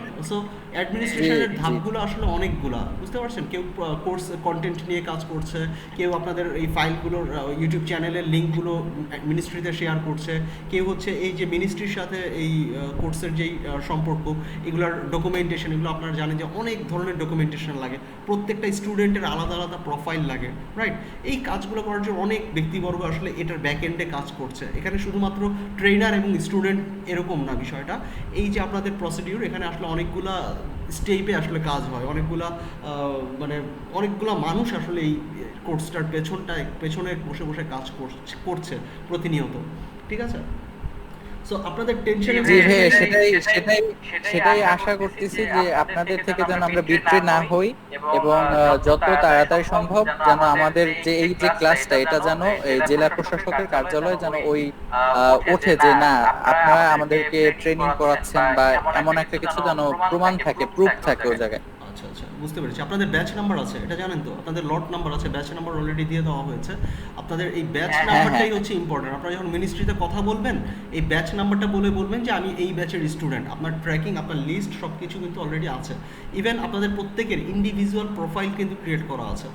End of the course, আমাদের প্রিভিয়াস যে কোর্সগুলো করিয়েছিলাম আমরা, সেখানে হচ্ছে কি আপনাদের প্রত্যেকটা স্টুডেন্টের আলাদা আলাদা প্রোফাইল ক্রিয়েট করে দেওয়া হয়েছিল মিনিস্ট্রিতে জমা, যে এই স্টুডেন্ট এতগুলো ক্লাসে অ্যাটেন্ড ছিল, এই স্টুডেন্টের ক্লাস পারফরমেন্স এত, প্রত্যেকটা ক্লাসের কতখানি সে ভালো কাজ করেছে, প্রত্যেকটার আলাদা আলাদা করে গ্রেডিং করে তার প্রোফাইল, তার সিভি, তার এডুকেশনাল কোয়ালিফিকেশন, তার অ্যাড্রেস, তার ইমেল, এভরিথিং একটা ডকুমেন্ট করে, একটা ফাইল করে প্রত্যেকটা মিনিস্ট্রিতে মেইল করে সাবমিট করা হয়। ঠিক আছে? হ্যাঁ হ্যাঁ ভাইয়া, আসলে আমাদের এটাই এনশিওর করবেন যেন আমরা স্বাচ্ছন্দ্য বোধ করি এবং আমরা যেন আরো উৎফুল্ল হই এই ট্রেনিংটা করার জন্য। এটুকু আমি আমাদের যতটুকু এনশিওর জানি করে দিবেন। লিগাল ওয়ে যেটা, এটাই হচ্ছে কি আসলে প্রপার লিগালি সিস্টেম, মানে সিস্টেম যেটা, এটাই হচ্ছে প্রপার সিস্টেম।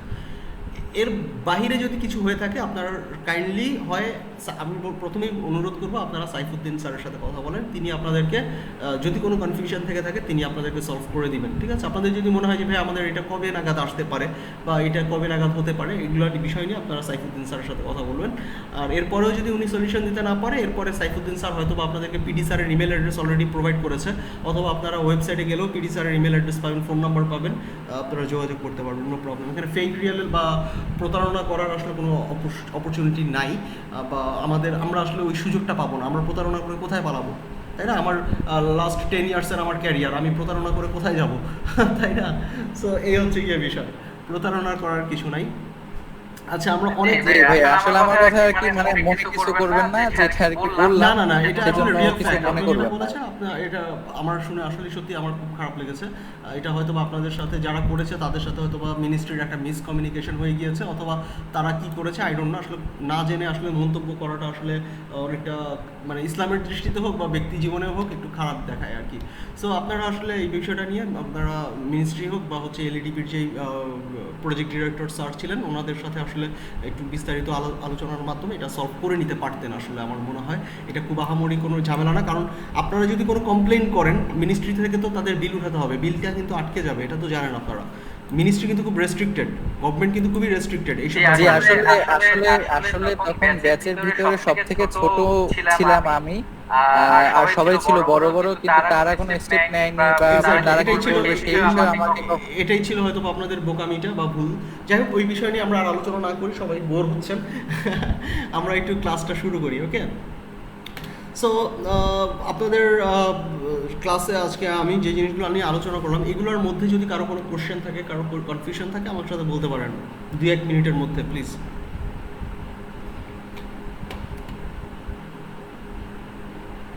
অলরাইট, যদি কারো কোনো প্রশ্ন বা কনফিউশন না থাকে আমি একটু শুরু করতে চাই।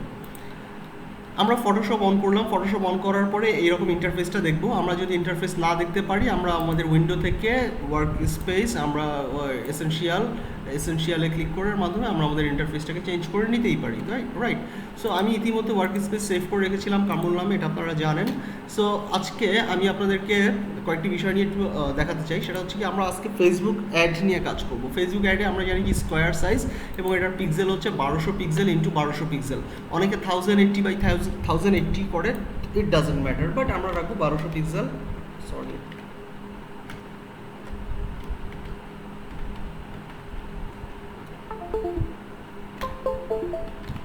1200 পিক্সেল ইন্টু 1200 পিক্সেল।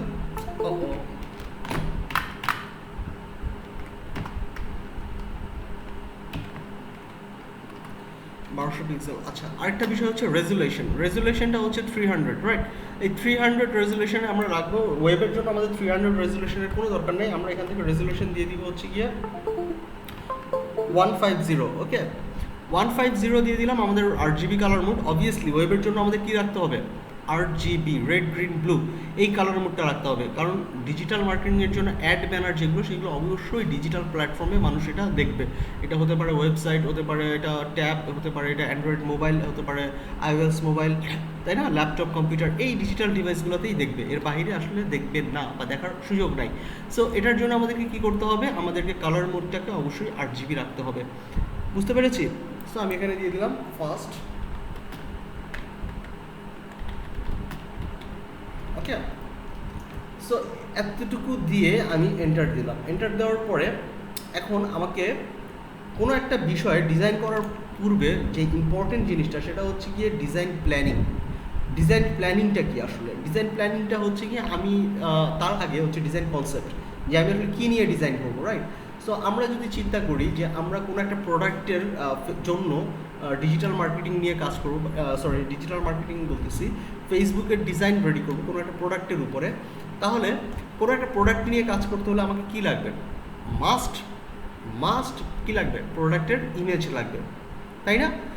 এরপরে লাগবে হচ্ছে প্রোডাক্টের নাম, প্রোডাক্টের ডিটেল, প্রোডাক্টের কী কী ইনফরমেশন, মানে কী কী জিনিস থাকে একটা প্রোডাক্টে, প্রোডাক্টের ফিচার কী কী থাকে, প্রোডাক্টের ওয়ারেন্টি কত, প্রোডাক্টের প্রাইস কত, এই প্রোডাক্টটা কারা বিক্রি করতেছে, কোন নাম্বারে ফোন করলে আপনি প্রোডাক্টটা অর্ডার দিতে পারবেন, এই জিনিসগুলো হচ্ছে কি আমাদের এই পোস্টের মধ্যে আমাদেরকে উল্লেখ করে দিতে হবে। তবে আমি একটু আগে বলেছিলাম যে আপনাদের ফেসবুকের জন্য যদি ডিজাইন করেন, তাহলে অবশ্যই আপনারা কি করতে হবে? টেক্সট 20%-এর জন্য বেশি ব্যবহার করতে পারবেন না।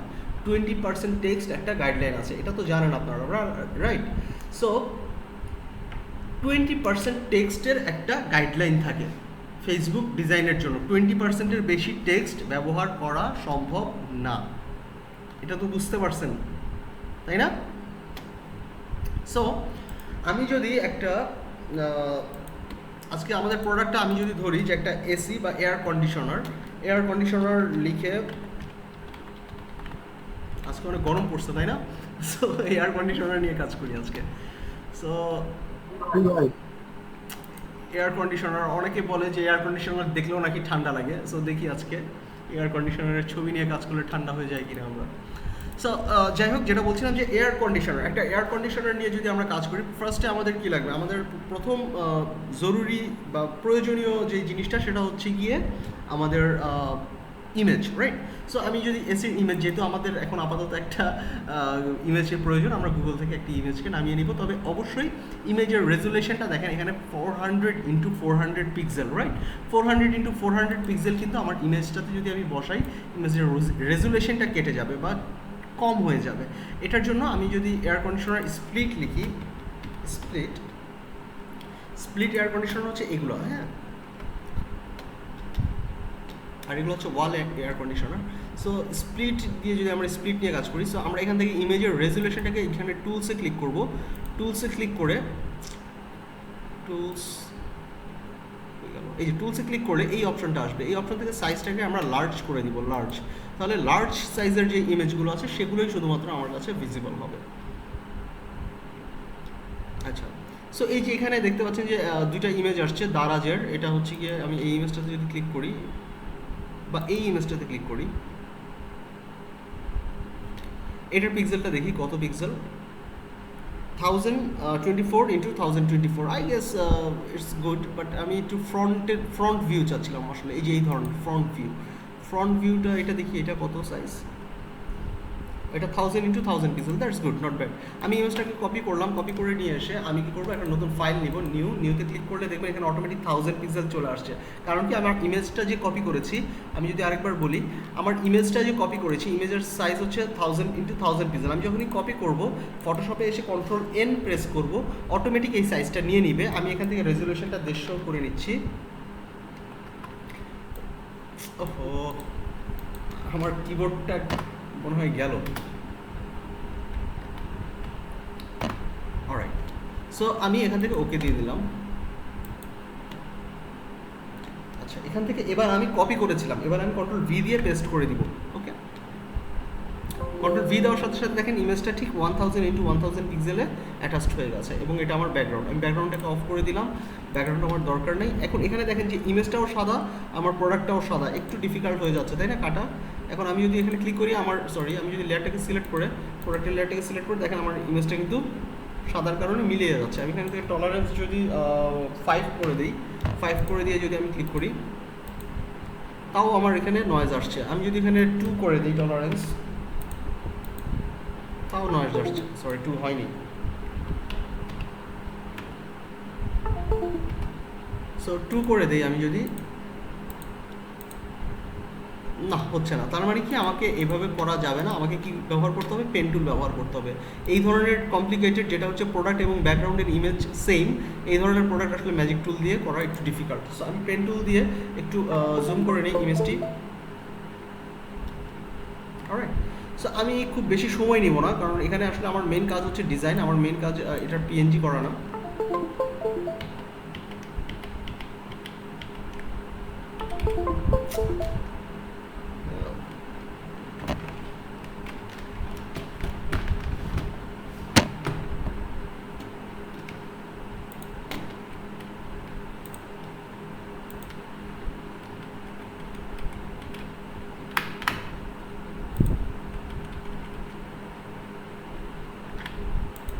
কি যে হচ্ছে আমার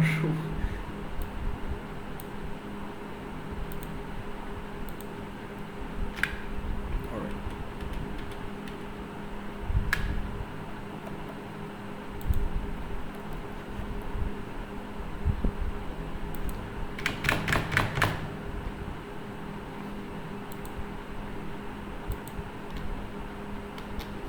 Alright. সো আমি যদি একটু দেখাই, এখানটায় ক্লিক করলাম এবং আমি এখানটায় ক্লিক করলাম, এখানে ক্লিক করলাম,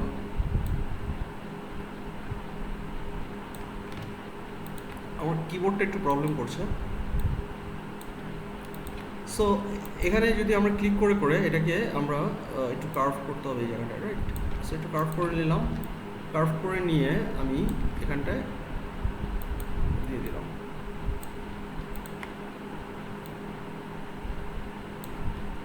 সো আমি খুব বেশি টাইম নিলাম না, জাস্ট যতটুকু সম্ভব হয়েছে আমি কেটে নিলাম। ওকে, কেটে এখানে সিলেকশন দিয়ে দিলাম, ওকেতে ক্লিক করলাম, এই ইমেজ লেয়ারটাকে সিলেক্ট করে আমি মাস্কিং করে নিলাম। অলরাইট, সো মাস্কিং করে আমি এখন কী করবো, মাস্কিং করে আমি যেটা করতে পারি, আমি সরাসরি এই যে আমার ইমেজটাকে আমি পিএনজি আকারে সেভ করে নিতে পারি সিস্টেমে, দেন হচ্ছে আমি আমার এই প্রজেক্টে নিয়ে আসবো ফার্স্ট ফেসবুক অ্যাডে। সো আমি ইমেজটাকে নিয়ে আসলাম, এখানে লেয়ারটাকে ড্র্যাগ করে আই এম সরি, লেয়ারটাকে ড্র্যাগ করে আমি এখানটায় নিয়ে আসলাম, আমার ইমেজটা চলে আসছে, বুম, রাইট? সো এখন আমি একটা থিম ক্রিয়েট করি, যে থিমটা আসলে আমি আমি একটা ইমেজেই করে দেখাই, রাইট? সো আমি এই ইমেজটাকে নিয়ে এসে শিফট চেপে একটু ছোটো করে নিই, বেশি বড় করার দরকার নেই। আমি ইমেজটাকে উপরে নিয়ে আসি, উপরে নিয়ে এসে আমি এন্টার দিলাম। এন্টার দেওয়ার পরে আমি এখানটাতে কী করবো, যে এখান থেকে যে একটা এসির বাতাস বের হচ্ছে, বাতাস বের হওয়ার একটা ইফেক্ট অ্যাড করবো। এটার জন্য আমাকে কী করতে হবে, একটা নিউ লেয়ার নিতে হবে। নিউ একটা লেয়ার নিয়ে আমি এখান থেকে পেন টুল নিলাম, পেন টুল নিয়ে আমি এখানে শিফট ধরে আমি একটা স্ট্রেট লাইন ড্র করলাম এবং এসির বাতাসটাকে বোঝানোর জন্য এরকম একটা শেপ নিলাম। এই ধরনের শেপ আমরা কীভাবে নিতে পারি, এই ধরনের শেপ আমরা নিতে পারি হচ্ছে গিয়ে শেপ টুল ব্যবহার করেও, তাই কি না? সো আমি পেন টুল দিয়ে নিয়ে নিলাম, আপনারা শেপ টুল ব্যবহার করে এই ধরনের শেপ ক্রিয়েট করে নিতে পারেন। নেওয়ার পরে এখানটায় আমি দিব কি, সিলেকশন দিব? নো, আমি দিব শেপে যদি ক্লিক করি এখানে একটা শেপ চলে আসবে, রাইট? এই শেপটাতে আমরা ডাবল ক্লিক করব, ডাবল ক্লিক করে এখানে ক্লিক করব, ক্লিক করে আমরা এখানে ডাবল ক্লিক করে আমরা এখান থেকে কালারটাকে একটু ব্লু কালার নিয়ে নেব, স্কাই ব্লু। আচ্ছা, এখানে একটা বিষয় আমরা লক্ষ্য করি, এখানে গ্রেডিয়েন্ট টুল আছে, তাই না? এবং এই শেপটার স্ট্রোকটা অফ করে দিই, শেপে স্ট্রোক যে ব্ল্যাক কালারটা আছে এটা আমরা নন করে দিই। ওকে, এখন এই ফিল কালারটা আমরা স্ট্রোক শেপ লেয়ার নিয়ে এখানে ফিল কালারটাকে আমরা গ্রেডিয়েন্ট করে দেবো, গ্রেডিয়েন্ট করে দিলাম। ওকে, গ্রেডিয়েন্ট করে দিয়ে আমরা কালারটা নিলাম হচ্ছে এই কালারটা, কিন্তু এই কালারটা দেখেন যে উল্টা আসছে, তাই না? সো আমি যদি একটু এটা এই যে নিচের যেই পার্টটা এটাকে ঘুরিয়ে দিই তাহলে এরকম দেখতে পাবেন। সো এটার কালারটা কি আসছে, কালারটা আসছে navy blue to sky blue. So আমি যদি এমন করি যে না, দুইটাই স্কাই ব্লু থাকবে, দুইটা কালারটাকে আমি স্কাই ব্লু করে দেবো, রাইট? সো আমি এটাকে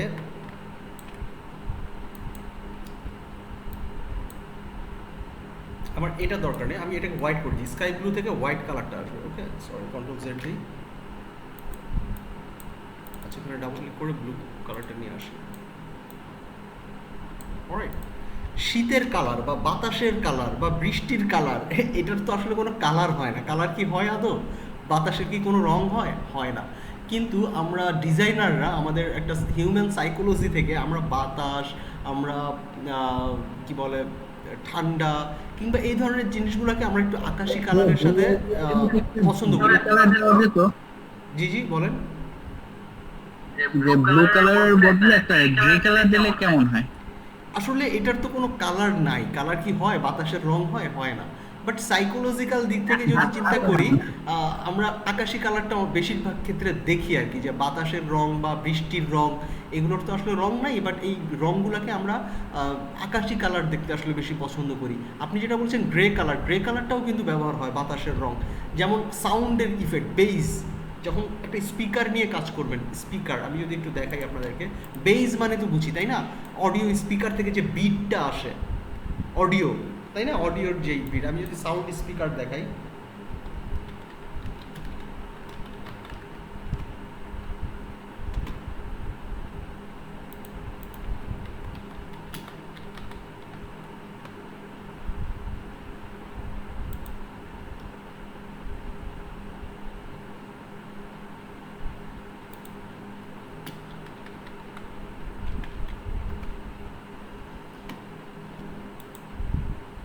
নেটটা আসলে খুবই বিরক্তিকর, মানে এত স্লো হলে আসলে কাজ করাটা খুব ডিফিকাল্ট।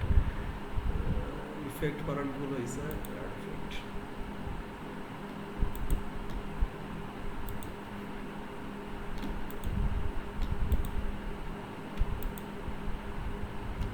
সিরিয়াসলি এত টাইম লাগতেছে।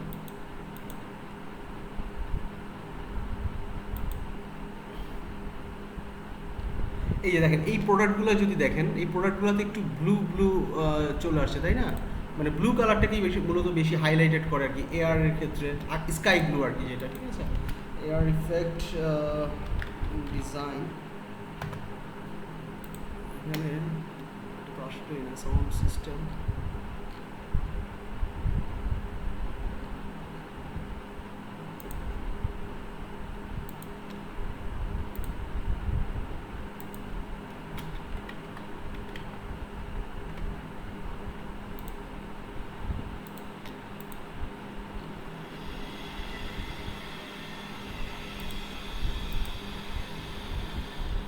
আচ্ছা মোবাইল ডাটা ইউজ করতেছি।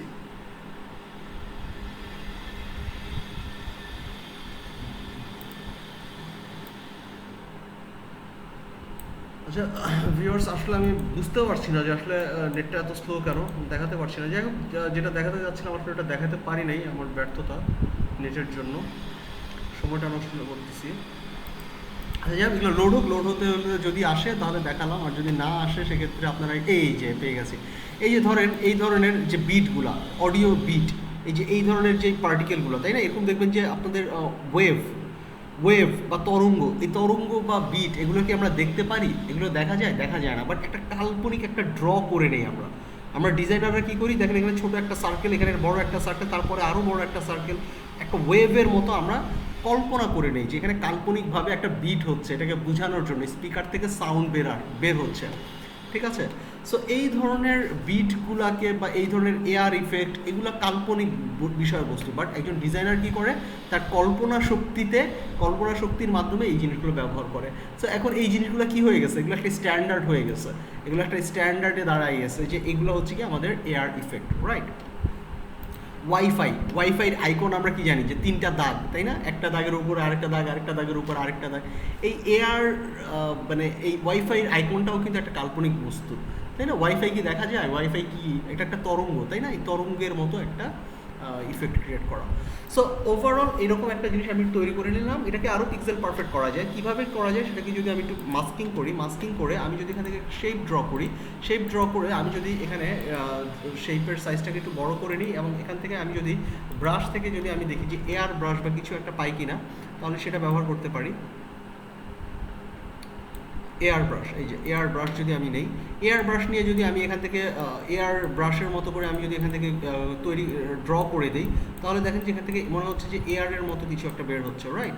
সো এইভাবে করে এটাকে পারফেক্ট করে নেওয়া যায়, মানে যতটুকু সম্ভব হয় আর কি, ঠিক আছে, যে পারফেক্ট করে নেওয়া পসিবল এভাবেও, ঠিক আছে। এভাবে করে বাতাস বের হচ্ছে এরকম করে করা যায়, ঠিক আছে। একদম প্লেন ব্লু না রেখে আমরা এইরকম একটা ইফেক্ট ক্রিয়েট করে নিতে পারি। ওকে, সো এই যে আমি দিলাম হোয়াইট কালার। এবার আমি যেটা করব, এখানে আর একটা নিউ লেয়ার নিব। নিউ লেয়ার নিয়ে আমি এখানে যে মাস্কিংটা ছিল বা অবজেক্টটা ছিল, অবজেক্টটাতে রাইট ক্লিক করে এটার কন্ট্রোল দিয়ে লেফট ক্লিক করে, কন্ট্রোল প্লেস করে এখানে ক্লিক করে আমি এটাকে সিলেকশন করে নিলাম। করে নেওয়ার পরে আমার ব্রাশ টুলটা সিলেক্ট করা আছে। আমি এখান থেকে একটু ডিপ ব্লুটা কালারটা যদি নেই, ডিপ ব্লু কালার নিলাম, আর একটু লাইট কালার নিই, এরকম একটা কালার নিলাম। নিয়ে আমি এবার এখান থেকে যদি আমি একটু ড্র করে দিই, ঠিক আছে, দেখেন এখানে আমার একটু ডিপ কালারটা ড্র হয়ে যাচ্ছে, তাই না? ডিপ কালারটা ড্র হয়ে যাচ্ছে, তাই কিনা? সো ডিপ কালারটা ড্র করে দিলাম হালকা, খুব বেশি ড্র করবো না। অলরাইট, সো এরকম করে আমি নিলাম। নেওয়ার পরে আমার এই যে এখানটায় কিছু বাড়তি জিনিস চলে আসছে, এই বাড়তি জিনিসগুলোকে আমি ইরেজার টুল দিয়ে মুছে দিব। ইরেজার টুলের একটু বড় করে আমি হালকা হালকা ক্লিক করে আমার যে জায়গাগুলো মনে হয় যে একটু বাড়তি চলে আসছে সেই জায়গাগুলোকে আমি ক্লিক করে দিব। ওকে, ক্লিক করে মুছে দিব। অলরাইট, সো এভাবে করে আমি আসলে এই এয়ার ইফেক্টটাকে ক্রিয়েট করতে পারি। এয়ার ইফেক্টটা এখন কি হয়েছে, এয়ার ইফেক্টটা খুব বেশি ডার্ক হয়ে গেছে, তাই না? বেশি একদম হাইলাইটেড হয়ে গেছে। এটাকে আমরা কি করবো, এটাকে আমরা সিলেক্ট করে, আচ্ছা তার আগে আরেকটা কাজ করবো, সেটা হচ্ছে গিয়ে আমাদের যে শেপ, এই শেপের যে গ্রেডিয়েন্টটা আমরা নিয়েছিলাম হোয়াইট কালার, যেমন আমি যদি ব্যাকগ্রাউন্ডটা একটু চেঞ্জ করে দিই, ব্যাকগ্রাউন্ডে যদি আমি ব্লু কালার নিয়ে আসি, দেখেন বাতাসটা আসছে ঠিক আছে, বাট এই এরিয়াগুলো কি হয়েছে, একদম হোয়াইট হয়ে গেছে না? আমার তো বাতাসটা একদম হোয়াইটের দরকার নেই। আমি কি করব, এখানে ক্লিক করব, শেপে ক্লিক করব, শেপে ক্লিক করে আমার যে ফিল কালারটা ছিল ফিল কালারে ক্লিক করব এবং হোয়াইট কালারটা সিলেক্ট করে হোয়াইট কালারের উপরে যে অংশটি আছে কালো, এটা হচ্ছে ভিজিবিলিটি, এখান থেকে অপাসিটি আমি 0 করে দিব। অলরাইট, 0 করে দিলাম। তাহলে 0 যদি আমি করে দিই তাহলে আমার কি দাঁড়াচ্ছে, দেখেন আমার এরকমটা দাঁড়াচ্ছে। বাট দ্যাট মিনস আমার হোয়াইট কালারটা কী হচ্ছে, মিশে গিয়েছে, তাই না? মিশে গিয়েছে আমার এটাতে। সো এখন আমি চাইলে এখানে যদি একটু অ্যাশ কালার দিতে চাই অ্যাশ কালার দিতে পারি, আমি যদি ব্লু কালার দিতে চাই ব্লু কালার দিতে পারি, নো ম্যাটার। আমি যদি ইয়েলো কালার দিতে চাই, it's also good, no matter. এটার কোনো রং নাই, ঠিক আছে? এই বাতাসের কোনো রং নাই। সো আপনি যেই কোনো রং দেন না কেন, ইট ডাজেন্ট ম্যাটার, ঠিক আছে? বাট ব্লু কালারটা এটা একটা ঠান্ডা বাতাসের একটা প্রতীক, রাইট? মানে ব্লু কালারটা আমরা চিন্তা করি ঠান্ডা ঠান্ডা একটা ব্যাপার, যে শীত প্রধান দেশগুলোতে ব্লু কালারটা মানে এই ধরনের বিষয় আমরা মনে করি যে ব্লু ফিল্টার। সো এই কারণে আমি আকাশি কালারটা ব্যবহার করলাম। সো অলরাইট, সো আমি একটা এসি এবং আমার এই এয়ার ইফেক্টটা যদিও খুব বেশি হয়ে গেছে, এয়ার ইফেক্টটাকে আমি সিলেক্ট করে আমি যদি একটা অপাসিটিটা একটু কমিয়ে দিই, অপাসিটিটা যদি আমি এরকমটা রাখি, আমার মনে হয় নট ব্যাড, বা 60% 70% যদি আমি রাখি নট ব্যাড। আমি যদি কালারটাকে একটু চেঞ্জ করে হোয়াইট করে দিই, দেখেন খারাপ লাগছে না, তাই না? It's good. আরও কাজ করা যায় এইটাতে, আরও অনেক কাজ করা যায় একটু সময় নিয়ে, বাট আমি আপাতত এতটুকুই রাখলাম। রেখে আমি টোটাল জিনিসটাকে কী করলাম, গ্রুপ করে নিলাম। গ্রুপ করে আমি একটা নাম দিয়ে দিলাম আমার এসি বা এয়ার কুলার, রাইট? এসি বা এয়ার কুলার, এসি দিয়ে দিলাম আমি, শর্টকাট এসি দিয়ে দিলাম। আমার প্রোডাক্ট হয়ে গেছে, রাইট? সো প্রোডাক্ট যখন হয়ে গেছে, now it's time for a background, right? Product যখন হয়ে গেছে, এখন আমাকে কী করতে হবে, একটা ব্যাকগ্রাউন্ড ক্রিয়েট করতে হবে। সো আমি একটা ব্যাকগ্রাউন্ড ক্রিয়েট করবো। আমার এটা থাক, এসিটা থাক। ব্যাকগ্রাউন্ডটা কী করতে হবে, ব্যাকগ্রাউন্ডটা এমন একটা ব্যাকগ্রাউন্ড দেবো যেখানে হচ্ছে এই ঠান্ডা বাতাস পেয়ে বরফ পড়তেছে, রাইট? মানে শীত প্রধান দেশ, মানে খুবই ঠান্ডা, কুল হিম হিম এরকম একটা বিষয় আর কি। সো এখন আমরা যদি একটা ঠান্ডা ওয়েদার বা একটা কুল ওয়েদার আমরা যদি কী বলে ফাইন্ড আউট করতে চাই, সেক্ষেত্রে আমরা কী করব, কী লিখে সার্চ করবো বলেন তো? উইন্টার, তাই না? উইন্টার লিখে আমরা যদি একটু সার্চ করি যে উইন্টার সিজনের একটা যদি আমরা ফাইন্ড আউট করতে চাই, সে আমি যদি উইন্টার লিখে সার্চ করি, যদিও স্পেলিংটা ভুল হয়েছে, যাই হোক দেখি। আমার তো ভয় লাগছে নেট ইউজ করতে, এখন আমার খুবই ভয় লাগছে যে এত স্লো হলে আসলে কাজ করাটা কতটা যৌক্তিক হবে আসলে। থেকে প্রেফারেবল ইমেজ কোনটা নেওয়া যায়? এই যে নেট স্লো হওয়ার কারণে আমি আসলে মন মতো ছবি নিতে পারছি না।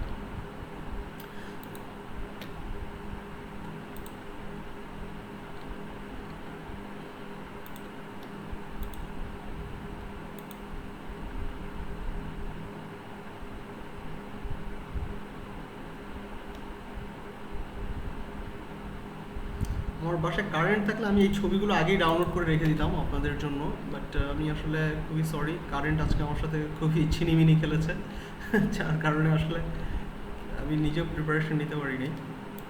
আচ্ছা,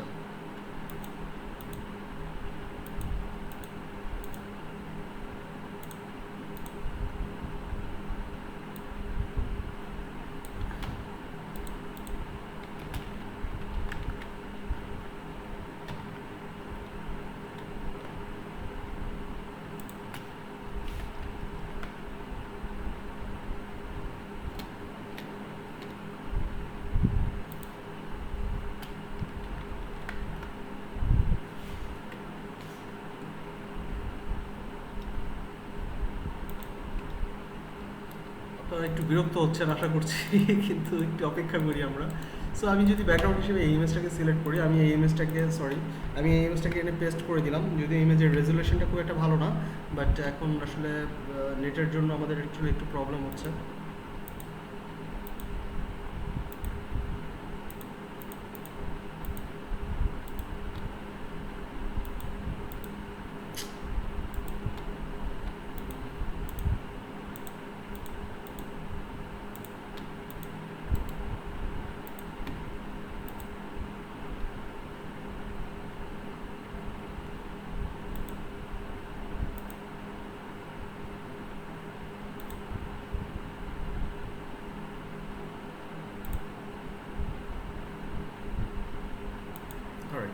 সো এখানে আমাদের ইমেজটা চলে আসছে। আমি যদি কন্ট্রোল টি প্রেস করি, কন্ট্রোল টি প্রেস করে আমি এটাকে ট্রান্সফর্ম করে নিব।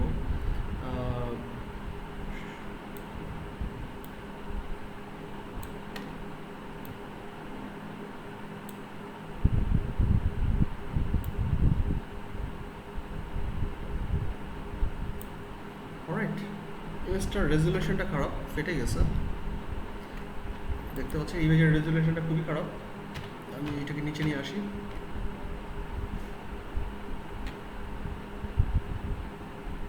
ওকে, সো নিচে নিয়ে আসলাম এবং আমার এসির ইফেক্টটা দেখেন যে এই ব্যাকগ্রাউন্ডটা এরকম হিজিবিজি হওয়ার কারণে ইফেক্টটা হারিয়ে গেছে, তাই না? ইফেক্টটা একটু ইয়ে হয়ে গেছে। এটার জন্য আমরা কী করবো, আমরা একটা নতুন লেয়ার নিয়ে নিব। নতুন লেয়ার ক্রিয়েট করতে আমরা এখানটায় ক্লিক করলাম, নিউ লেয়ার আসবে। সিস্টেম এত স্লো হয়ে গেল।